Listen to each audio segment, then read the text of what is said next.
Hello friend, BPSC current वाला और BPSC static वाला पर आप सबका स्वागत है। तो हम लोग बीपीएससी परीक्षाओं से महत्वपूर्ण जो क्वेश्चन हैं राज्य व्यवस्था से यानी पॉलिटी से, उससे 100 क्वेश्चन देख रहे हैं। और ये जो क्वेश्चंस हैं ये मैक्सिमम बार बीपीएससी और यूपीपीसीएस के एग्ज़ाम में पूछे जा चुके हैं, तो इसलिए हमारे लिए काफ़ी इंपॉर्टेंट हो जाते हैं।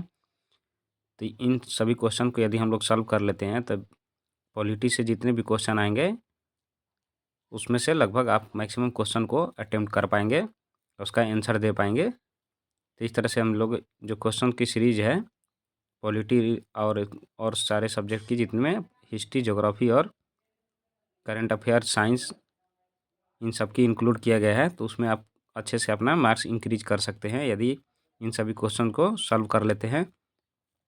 एक बार आप लोग का फिर से स्वागत है और हम लोग इस क्वेश्चन प्रैक्टिस की सीरीज़ को चालू करते हैं। हमारा पहला क्वेश्चन है संविधान विकास और विशेषताएं से संबंधित। इसमें जो क्वेश्चन है 25 क्वेश्चन डाले गए हैं।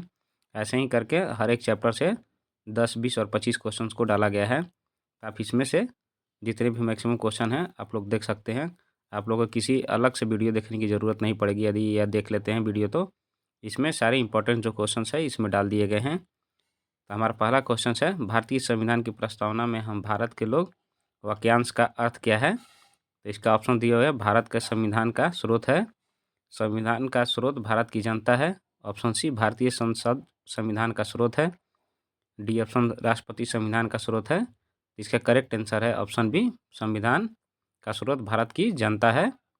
नेक्स्ट है क्वेश्चन नंबर 2, किस अधिनियम ने केंद्र में द्विसदनीय या बाईकैमरलिज्म और प्रत्यक्ष चुनाव की शुरुआत की है। तो हमारे ऑप्शन हैं भारतीय सरकार अधिनियम 1909, भारत सरकार अधिनियम 1919, भारत सरकार अधिनियम 1935 और भारत स्वतंत्रता अधिनियम 1947। इसका करेक्ट आंसर है हमारा द्विसदनीय व्यवस्था है जो भारत सरकार अधिनियम जो है 1919 के द्वारा इसको लागू किया गया था। बाई कैमरलिज्म और द्विसदनीय व्यवस्था का तात्पर्य है दो हाउसों का होना, यानी दो संसद के जो दो सत्र हाउस होते हैं, लोअर हाउस और अपर हाउस, यानी lower house Lok Sabha and upper house Rajya Sabha, ये दो तरह से डिवाइड किए गए थे। भारत सरकार अधिनियम जो 1919 है और इसमें जो है इसको मोंटेस्क्यू चेम्सफोर्ड रिफॉर्म के नाम से भी जाना जाता है, जिसके द्वारा ही काउंसिल ऑफ स्टेट यानी अपर हाउस और लेजिस्लेटिव असेंबली यानी लोअर हाउस को इंट्रोड्यूस किया गया था। नेक्स्ट है क्वेश्चन नंबर 3, भारत के संविधान में संसदीय विशेषाधिकार यानी पार्लियामेंट्री प्रिविलेज की अवधारणा किस देश से ली गई है। तो इसकी जो ऑप्शन है संयुक्त राज्य अमेरिका, ऑस्ट्रेलिया, ब्रिटेन और कनाडा। तो इसको लिया गया है ब्रिटेन से। नेक्स्ट क्वेश्चन नंबर 4, भारतीय संविधान में कितने भाग और अनुसूचियां हैं। यानी ये करंट में पूछ रहा है कि भारतीय संविधान में कितने अनुसूचियां हैं, न कि जो स्टार्टिंग में संविधान बना था उसके अकॉर्डिंग। हमारे ऑप्शन है 22 भाग, 8 अनुसूचियाँ, बी ऑप्शन 24 भाग, 10 अनुसूचियाँ, सी ऑप्शन 25 भाग, गणना अनुसार 12 अनुसूचियाँ और डी 26 भाग और 12 अनुसूचियाँ। तो इसका करेक्ट आंसर है ऑप्शन सी, 25 भाग है वर्तमान में और 12 अनुसूचियाँ हैं। नेक्स्ट है क्वेश्चन नंबर 5, निम्नलिखित में से कौन सा शब्द भारतीय संविधान की प्रस्तावना में शामिल नहीं है। हमारा ऑप्शन है संप्रभु, समाजवादी, पंथ निरपेक्ष और संघीय यानी फेडरल। तो हमारा करेक्ट आंसर है ऑप्शन डी, संघीय। ये हमारे भारतीय संविधान की जो प्रस्तावना है उसमें इसको शामिल नहीं किया गया है। नेक्स्ट क्वेश्चन नंबर 6, संविधान सभा के अस्थायी अध्यक्ष कौन थे, यानी टेम्पोररी प्रेसिडेंट किनको चुना गया था। इसको चुना गया ऑप्शन है हमारे doctor Rajendra Prasad, option B R Ambedkar, option C Jawaharlal Nehru, option D Sachchidanand Sinha. इसका करेक्ट आंसर है सच्चिदानंद सिन्हा। इनको टेम्पोररी प्रेसिडेंट के तौर पर लोकसभा में चुना गया था, या संविधान सभा की जो भी अस्थायी अध्यक्षता थी इनके द्वारा की जा रही थी। ये मूलतः बिहार के आरा जिले के निवासी थे और इन्होंने बिहार के जो हैं बंगाल से अलग करने का, और बिहार से बंगाल अलग करने के साथ साथ उड़ीसा से भी बिहार को अलग करने का जो प्रस्ताव था इन्हीं के द्वारा पहली बार दिया गया था। सच्चिदानंद सिन्हा को ये बात तब अखड़ी थी जब ये बंगाल जाते थे, तो वहाँ पर इनको एक तरह से ह्यूमिलिएशन फील होता था, या अपनी आइडेंटिटी को एक बता नहीं पाते थे कि हम लोग किस स्टेट से या किस क्षेत्र से आते हैं। तो उसके रिगार्डिंग इन्होंने पहली बार ये आंदोलन चलाया था कि बिहार को भी बंगाल से अलग किया जाए। नेक्स्ट है क्वेश्चन नंबर 7, राज्य पुनर्गठन आयोग की स्थापना किस वर्ष हुई थी? राज्य पुनर्गठन आयोग के लिए हमारे ऑप्शन दिए हुए, option A 1950, option B 1951, option C 1953, option D 1956। तो इसका करेक्ट आंसर है राज्य पुनर्गठन की आयोग की स्थापना 1953 में कर दी गई थी, जबकि इसकी स्थापना जो है प्रस्ताव जो है 1952 ईस्वी में ला दिया गया था।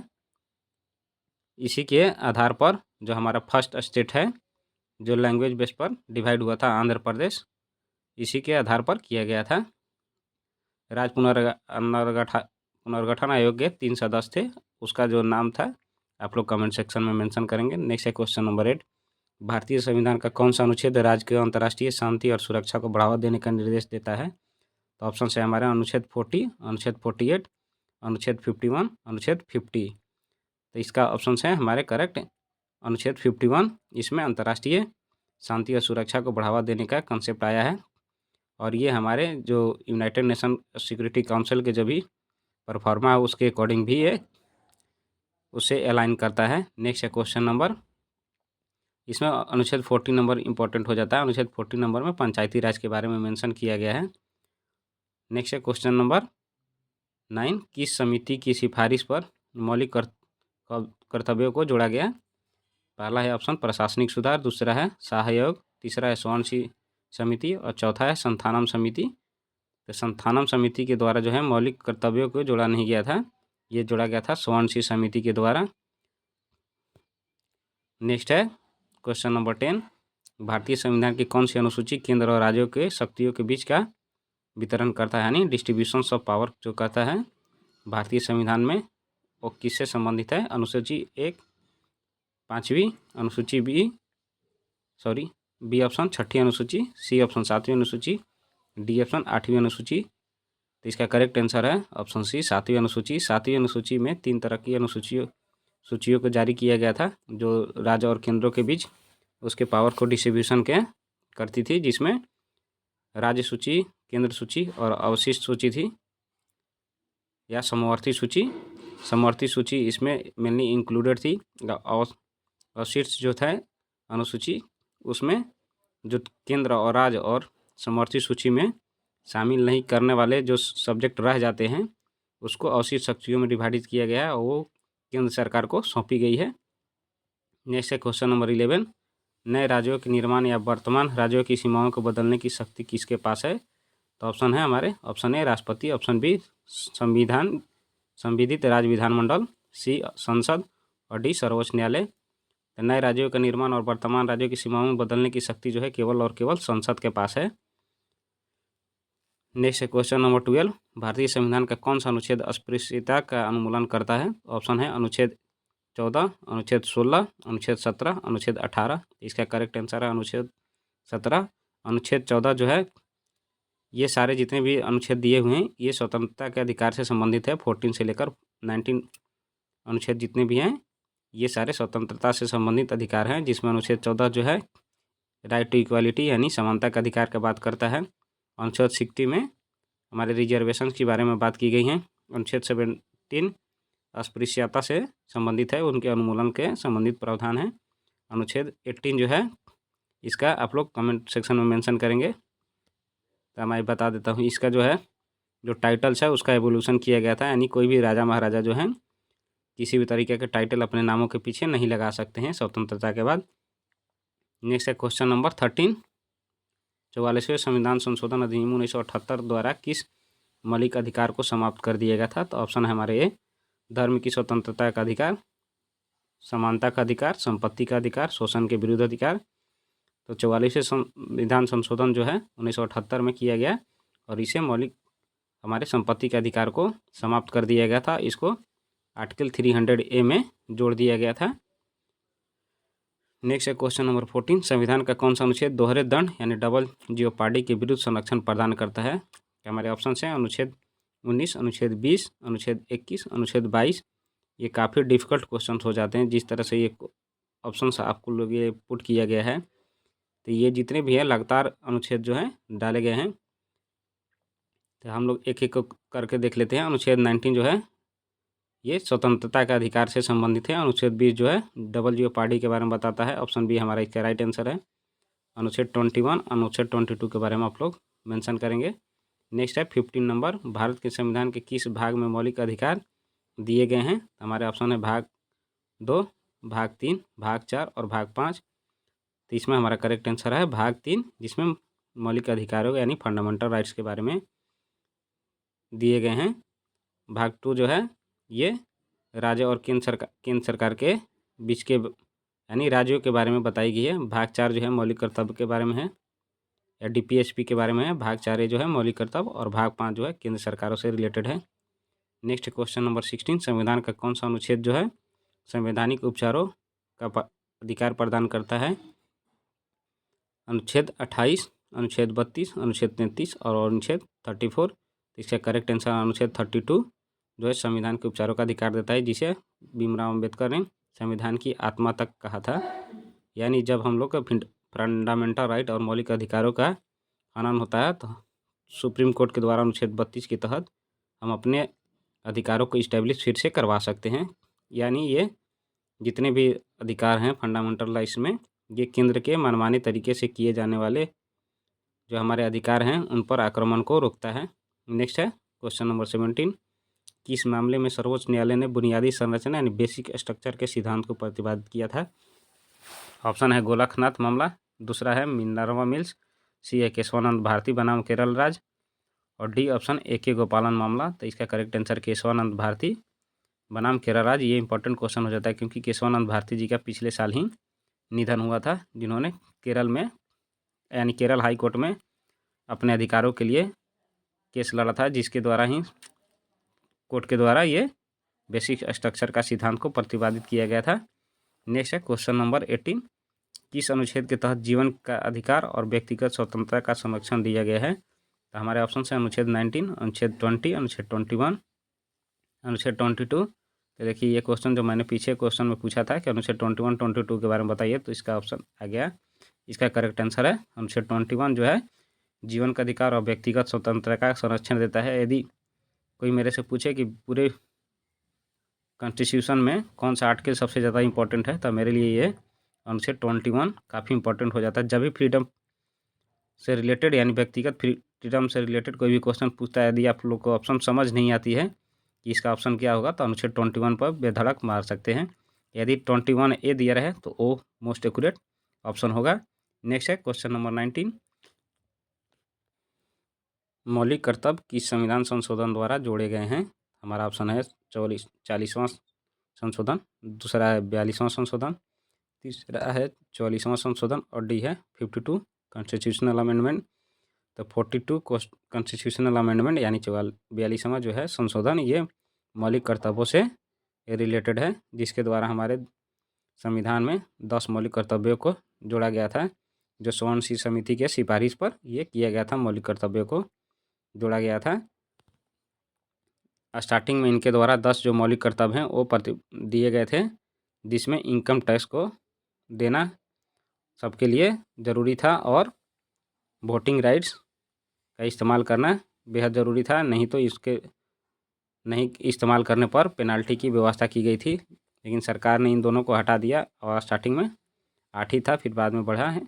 नेक्स्ट है क्वेश्चन नंबर 20, भारतीय संविधान की किस अनुसूची में मान्यता प्राप्त भाषाओं का उल्लेख है? तो ऑप्शन हमारे 7वीं अनुसूची, 8वीं अनुसूची, 9वीं अनुसूची और 10वीं अनुसूची। तो इसमें हमारा करेक्ट आंसर है 8वीं अनुसूची जो है ये भारतीय संविधान के जो मान्यता प्राप्त भाषाएं हैं उनको बारे में उल्लेख करता है, जिसमें हमारे 22 भाषाएं हैं, जिसमें से 2002 में प्रधानमंत्री अटल बिहारी वाजपेयी के नेतृत्व में 4 भाषाओं को जोड़ा गया था, जिसमें बोडो, डोंगरी, संथाली और मैथिली को जोड़ा गया था। इसके अलावा जो और हैं 4 उनको जोड़े गए हैं। लास्ट में अभी क्वेश्चन नंबर 21 देखते हैं, समान नागरिक संहिता यूनिफॉर्म सिविल कोड का प्रावधान किस अनुच्छेद में है? तो ऑप्शन है हमारे अनुच्छेद 40, अनुच्छेद 42, अनुच्छेद 44, अनुच्छेद 48। तो इसका जो करेक्ट आंसर है अनुच्छेद 44 में समान नागरिक संहिता का प्रावधान किया गया है। अनुच्छेद 48 जो है 2 बार आ चुका है, तो इसलिए हम लोग इसको पढ़ लेते हैं कि अनुच्छेद 48 क्या है। अनुच्छेद 48 में कृषि और पशुपालन के संगठन के बारे में इसमें बताया गया है। इसमें राज्य कृषि और पशुपालन को आधुनिक और वैज्ञानिक प्रणालियों से संगठित करने का प्रयास करता है। यानी राज्य का ये दायित्व होता है जो कृषि और पशुपालन के जितने भी आधुनिक और वैज्ञानिक प्रणाली हैं उसको संगठित करे और इसकी विशेषताओं को जैसे गाय और उनके बछड़ों और तथा अन्य दुधारी जो वाहक होते हैं या पशु होते हैं उनके नस्लों को परीक्षण करके उनमें सुधार करें और इनके वध पर प्रतिषेध करें। ये महात्मा गांधी के द्वारा उठाए गए बीपीएसपी में कदम है, यानी महात्मा गांधी के विचारों से ये प्रेरित है। यदि कोई पूछता है कि गौवध को किस आर्टिकल के तहत रोका गया है तो यह है आर्टिकल 48 के तहत।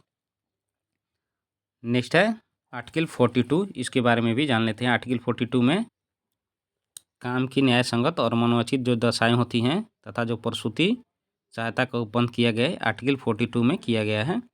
राज्य का ये निर्देश दिया गया है कि काम के लिए जो न्याय संगत व्यवस्था होती है मनोचित दशा का यानी मनोबल न गिराने वाले दशाओं का प्रयोग करें और जिसके द्वारा जो लेबरर्स हैं उनके अधिकारों की बात की गई है।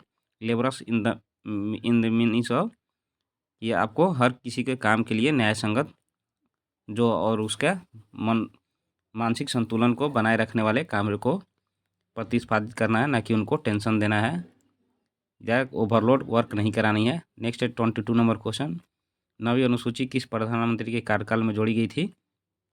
ये यूपीएससी के आईएएस के एग्जाम में 2017 में पूछा गया क्वेश्चन है। जवाहरलाल नेहरू ऑप्शन है, option B Indira Gandhi, option C Rajiv Gandhi, option D Jawaharlal Nehru प्रथम संशोधन 1951 के द्वारा। तो इसका correct answer option D Jawaharlal Nehru द्वारा जो प्रथम संशोधन हुआ था 1951 में उसके द्वारा जो है नवी अनुसूची को जोड़ा गया था, जिसमें जो जुडिशियल एक्टिविटी है उस पर जुडिशियल एक्टिविटी जो है जो संपत्ति के अधिकार हैं उन पर हटाया था और इनके द्वारा संपत्ति के अधिकार को फंडामेंटल राइट से बाहर किया गया था। नेक्स्ट है क्वेश्चन नंबर 23, संविधान की प्रस्तावना में अब तक कितनी बार संशोधन किया गया है? तो ये क्वेश्चन है, ये काफ़ी इंपॉर्टेंट क्वेश्चन है, इससे बीपीएससी में बहुत बार क्वेश्चन पूछा जा चुका है। नेक्स्ट ऑप्शन इसका 2 बार, बी ऑप्शन 3 बार, सी ऑप्शन 1 बार, कभी नहीं। तो इसको केवल 1 बार किया गया है 1976 में इंदिरा गांधी के द्वारा 42 कॉन्स्टिट्यूशनल अमेंडमेंट के द्वारा, जिसमें क्या बोलते हैं उसको सांप्रदायिकता जैसे शब्दों को धर्मनिरपेक्ष यानी उसको जोड़ा गया था, राष्ट्र की एकता जैसी शब्दों को जोड़ा गया था। नेक्स्ट है क्वेश्चन नंबर 24, भारतीय संविधान के निर्माण में कितना समय लगा था? तो ये भी क्वेश्चन बार बार पूछे जाते हैं, ये बीपीएससी के एग्जाम में लगभग 2 से 3 बार पूछा जा चुका है। पहला ऑप्शन है 2 वर्ष 10 माह 18 दिन, दूसरा ऑप्शन है 2 वर्ष 11 माह 18 दिन, ये कहीं कहीं 19 दिन भी लिखता है। 3 वर्ष 10 माह 18 दिन, 3 वर्ष 11 माह 18 दिन। तो इसका करेक्ट आंसर ऑप्शन बी 2 वर्ष 11 माह 18 दिन। नेक्स्ट है क्वेश्चन, भारत में एकल नागरिकता की अवधारणा किस देश से ली गई है? हमारा ऑप्शन है संयुक्त राज्य America, option B Canada, option C Britain, option D France. तो इसका करेक्ट आंसर है ब्रिटेन। बाकी सब देशों में जो है उनके स्टेट के लिए भी सिटीजनशिप दिए जाते हैं। हमने ये जो सिटीजनशिप का सिंगल सिटीजनशिप की अवधारणा ली है वो ब्रिटेन से मूलतः ली है। नेक्स्ट है क्वेश्चन नंबर 26, ये संघ और राज्यों से लिए गए क्वेश्चन हैं। राष्ट्रपति का शपथ कौन दिलाता है? 26 नंबर क्वेश्चन, ये ऑप्शन है उपराष्ट्रपति, प्रधानमंत्री, भारत का मुख्य न्यायाधीश या लोकसभा का अध्यक्ष। इसका जो आंसर है करेक्ट, भारत के मुख्य न्यायाधीश जो हैं राष्ट्रपति को शपथ दिलाते हैं, इसके साथ साथ प्रधानमंत्री को भी यही शपथ दिलाते हैं। सुप्रीम कोर्ट के जज का भी जो शपथ है सुप्रीम कोर्ट के चीफ जस्टिस का भी जो शपथ है वो राष्ट्रपति के द्वारा लिया जाता है। नेक्स्ट है क्वेश्चन नंबर 27, राष्ट्रपति अपना त्यागपत्र किसे सौंपते हैं? तो ऑप्शन है हमारे मुख्य न्यायाधीश, उपराष्ट्रपति, प्रधानमंत्री, ऑप्शन डी लोकसभा अध्यक्ष। तो इसका करेक्ट आंसर है ऑप्शन बी उपराष्ट्रपति को। और उपराष्ट्रपति जो है अपना त्यागपत्र राष्ट्रपति को सौंपते हैं। नेक्स्ट है क्वेश्चन नंबर 28, प्रधानमंत्री की नियुक्ति कौन करता है? ऑप्शन है लोकसभा अध्यक्ष, ऑप्शन बी राष्ट्रपति, ऑप्शन सी प्रधानमंत्री परिषद, ऑप्शन डी भारत का मुख्य न्यायाधीश। तो इसका करेक्ट आंसर है ऑप्शन बी। भारत के राष्ट्रपति जो हैं प्रधानमंत्री की नियुक्ति करते हैं। हमारे यहाँ प्रधानमंत्री का चुनाव ना होकर यानी निर्वाचन ना होकर उनकी नियुक्ति की जाती है। और ये नियुक्ति जितने भी मेंबर ऑफ पार्लियामेंट यानी संसद चुने जाते हैं उनके द्वारा जो मेजॉरिटी में चुनी जाती हैं कि ये हमारे देश के प्रधानमंत्री होंगे, ये संसदीय कार्यों में जो हेड होंगे वो हमारे प्रधानमंत्री होंगे। नेक्स्ट है क्वेश्चन नंबर 29। लोकसभा में शून्यकाल की अधिकतम अवधि क्या हो सकती है, यानी 0 आवर्स की अधिकतम अवधि कितनी हो सकती है। ऑप्शन है हमारे 30 मिनट, 1 आवर, 2 आवर और अनिश्चितकाल। इसका करेक्ट आंसर है मैक्सिमम जो है 0 आवर 1 घंटे के लिए हो सकती है। Question number 30। लोकसभा अध्यक्ष अपना त्यागपत्र किसे सौंपता है। तो हमारे ऑप्शन हैं राष्ट्रपति, उपराष्ट्रपति, प्रधानमंत्री और लोकसभा उपाध्यक्ष। तो इसका करेक्ट आंसर है लोकसभा उपाध्यक्ष को लोकसभा अध्यक्ष अपना इस्तीफा यानी त्यागपत्र सौंपते हैं। लोकसभा उपाध्यक्ष जो हैं ये लोकसभा अध्यक्ष को अपना इस्तीफा सौंपते हैं। नेक्स्ट है क्वेश्चन नंबर 31। राज्यसभा का पदेन अध्यक्ष कौन होता है। पहला ऑप्शन है राष्ट्रपति, उपराष्ट्रपति, सी ऑप्शन प्रधानमंत्री, इनमें से कोई नहीं। इसका करेक्ट आंसर है राज्यसभा के पदेन अध्यक्ष जो होते हैं वो होते हैं हमारे राष्ट्रपति, उपराष्ट्रपति।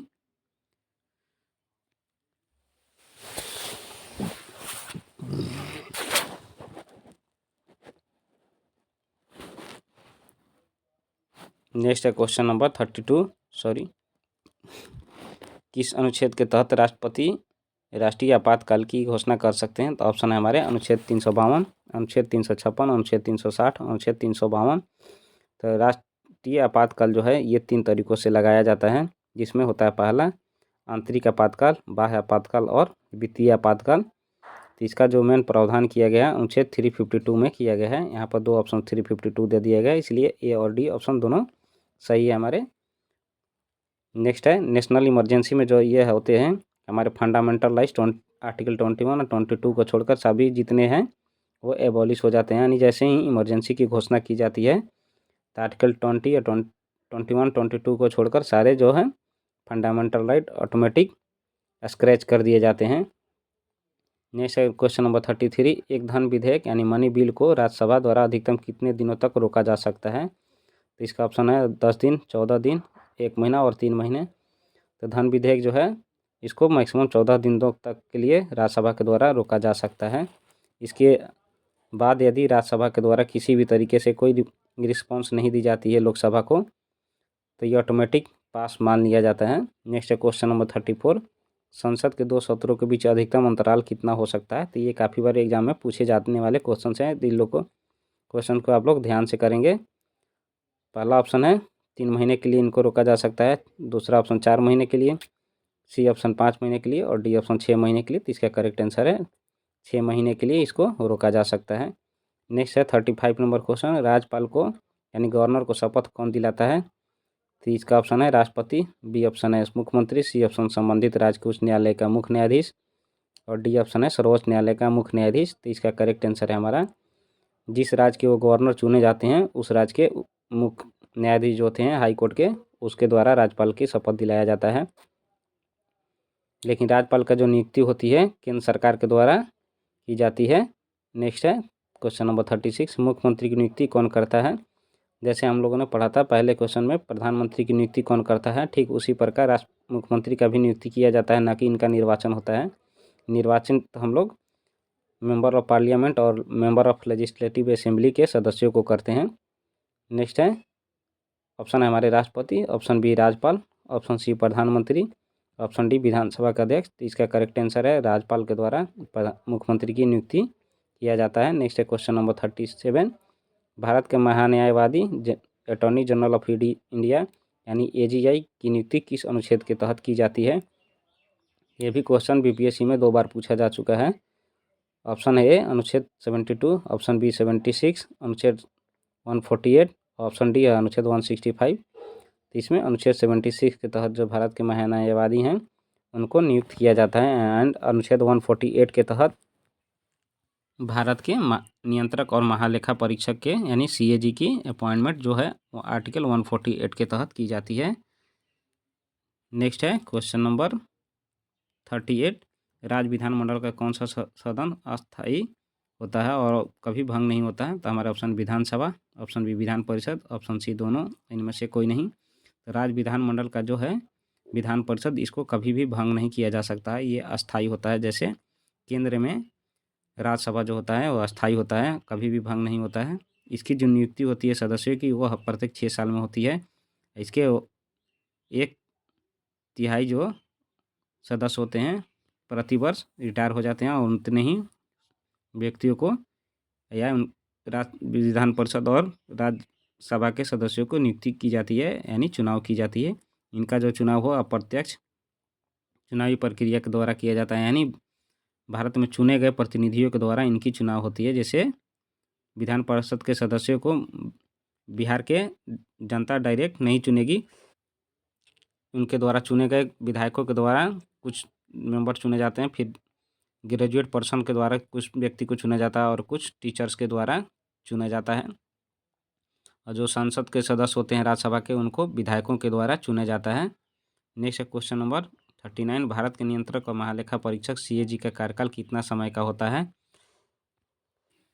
ऑप्शन है ए 5 वर्ष या 65 वर्ष की आयु, बी 6 वर्ष या 65 वर्ष की आयु, सी 5 वर्ष या 62 वर्ष की आयु, डी ऑप्शन 6 वर्ष या 62 वर्ष की आयु।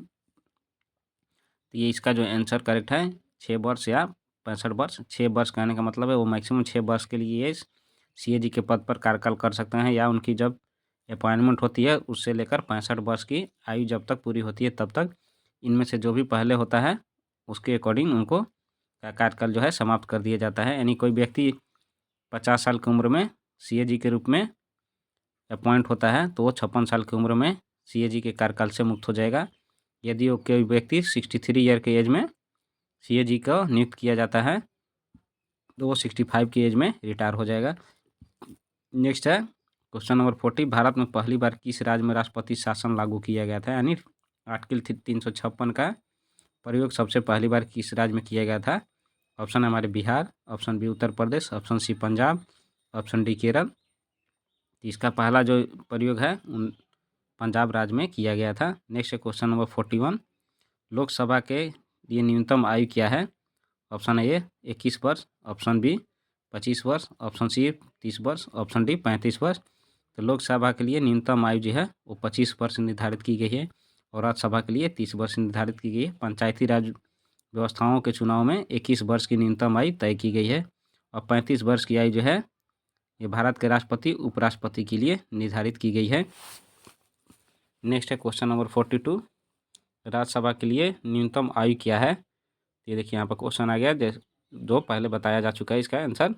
नेक्स्ट है 43 नंबर। मंत्रिपरिषद सामूहिक रूप से किसके प्रति उत्तरदायी होती है? तो मंत्रिपरिषद जो है सामूहिक रूप से किसके प्रति उत्तरदायी होती है? ऑप्शन है राष्ट्रपति, ऑप्शन बी प्रधानमंत्री, option C Lok Sabha, option D Rajya Sabha. तो ये लोकसभा के प्रति जो मंत्रिपरिषद है वो केंद्र में उत्तरदायी होती है और राज्यों में विधानसभा के प्रति उत्तरदायी होती है। नेक्स्ट है क्वेश्चन नंबर 44। यदि किसी विधेयक पर संसद के दोनों सदनों में गतिरोध हो तो उसे हल करने के लिए संयुक्त बैठक यानी ज्वाइंट सीटिंग कौन बुलाता है? हमारे ऑप्शन है लोकसभा अध्यक्ष, प्रधानमंत्री या राष्ट्रपति और उपराष्ट्रपति। तो इसका करेक्ट आंसर है राष्ट्रपति।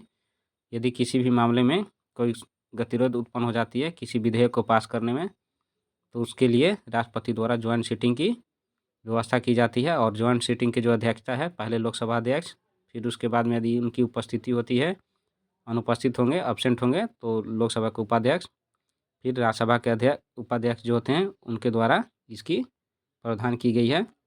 नेक्स्ट है क्वेश्चन नंबर 45। संयुक्त बैठक की अध्यक्षता कौन करता है? देखिए ज्वाइंट सीटिंग की अध्यक्षता का क्वेश्चन नेक्स्ट आ गया, इसका करेक्ट आंसर है लोकसभा अध्यक्ष। नेक्स्ट है 46 नंबर क्वेश्चन। भारत के संविधान में कितनी तरह के आपातकाल का प्रावधान किया गया है? तो इसको हमने पहले ही डिस्कशन कर लिया है। ऑप्शन है देख लेते हैं। Option 2, option 3 B, option 3 4, option D 5। यानी हमारे देश में जो है कितने तरह का आपातकाल का प्रावधान है? तो ये ऑप्शन बी हमारा करेक्ट है। 3 तरह का आपातकाल का प्रावधान है, आंतरिक, बाह्य आपातकाल और वित्तीय आपातकाल। आंतरिक आपातकाल में ये हमारे संवैधानिक आपातकाल जिसको बोलते हैं वो भी आती है। नेक्स्ट है 47 नंबर क्वेश्चन, राज्य विधान परिषद के कितने सदस्य राज्यपाल द्वारा मनोनीत किए जाते हैं। तो ये काफ़ी इंपॉर्टेंट क्वेश्चन हो जाता है बीपीएससी के रिलेटेड एग्जाम के लिए। हमारे ऑप्शन है 1/6, यानी एक विधानसभा के जितने भी सदस्य होते हैं, विधान परिषद के जितने भी सदस्य होते हैं राज्यपाल द्वारा कितने को मनोनीत किया जाता है। जैसे केंद्र में राष्ट्रपति के द्वारा मनोनीत सदस्य होते हैं राज्यसभा में, वैसे ही विधान परिषद में भी सदस्यों की नियुक्ति की जाती है राष्ट्रपति के द्वारा, राज्यपाल के द्वारा। इसका जो करेक्ट ऑप्शन है ऑप्शन बी, 1/3 सदस्यों को जो है राज्यपाल के द्वारा मनोनीत किए जाते हैं। नेक्स्ट है क्वेश्चन नंबर 48, ये काफ़ी इंपॉर्टेंट है। विनियोग विधेयक यानी अप्रोप्रिएशन बिल जो है आवश्यक है, किन कारणों से ये आवश्यक है।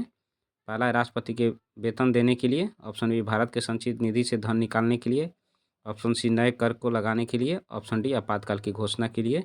तो विनियोग विधेयक जो है ये भारत के संचित निधि से धन निकालने के लिए किया जाता है, यानी कंसोलिडेटेड फंड ऑफ इंडिया जो है उससे पैसे अगर किसी को सरकार को निकालनी है तो विनियोग विधेयक यानी अप्रोप्रिएशन बिल को लाना पड़ेगा और इसको संसद से पास करानी होती है, तभी जाके वो किसी भी मुद्दे में खर्च कर सकते हैं। नेक्स्ट है क्वेश्चन नंबर 49, भारत के संविधान में कैबिनेट शब्द का प्रयोग केवल कितनी बार किया गया है, यानी सब कैबिनेट शब्द का इस्तेमाल जो है कितनी बार भारतीय संविधान में किया गया है। ऑप्शन है ए 2 बार, ऑप्शन बी 1 बार, ऑप्शन सी 3 बार, ऑप्शन डी 4 बार। तो ये केवल 1 बार किया गया है। अनुच्छेद 352 में कैबिनेट शब्द का एक ही बार केवल इस्तेमाल किया गया है, वो भी कैबिनेट डायरेक्ट नहीं है, मंत्रिपरिषद का संबंध से है। नेक्स्ट क्वेश्चन नंबर 50, उच्च न्यायालय के न्यायाधीशों की सेवानिवृत्ति की आयु क्या है। तो पहला ऑप्शन है 60 वर्ष, ऑप्शन बी 62 वर्ष, ऑप्शन सी 65 वर्ष, ऑप्शन डी 68 वर्ष। तो इसका करेक्ट आंसर है ऑप्शन बी 62 वर्ष। जो उच्च न्यायालय के न्यायाधीशों की सेवानिवृत्ति की उम्र है वो 62 वर्ष है, और उच्चतम न्यायालय यानी सुप्रीम कोर्ट के न्यायाधीशों की सेवानिवृत्ति की उम्र 65 वर्ष है। नेक्स्ट डे हम लोग देखेंगे चैप्टर 3 न्यायपालिका, स्थानीय शासन और संवैधानिक निकायों से क्वेश्चन। मिलते हैं नेक्स्ट वीडियो में, तब तक बने रहिए। वीडियो अगर अच्छी लगती है तो आप लोग लाइक शेयर कमेंट और चैनल को सब्सक्राइब कर लें और बेल आइकन को दबा लें, जिससे आप लोग को जैसे ही क्वेश्चन आए तो आप लोग इंपॉर्टेंट क्वेश्चंस को देख सकें। मिलते हैं नेक्स्ट वीडियो में। जय हिंद।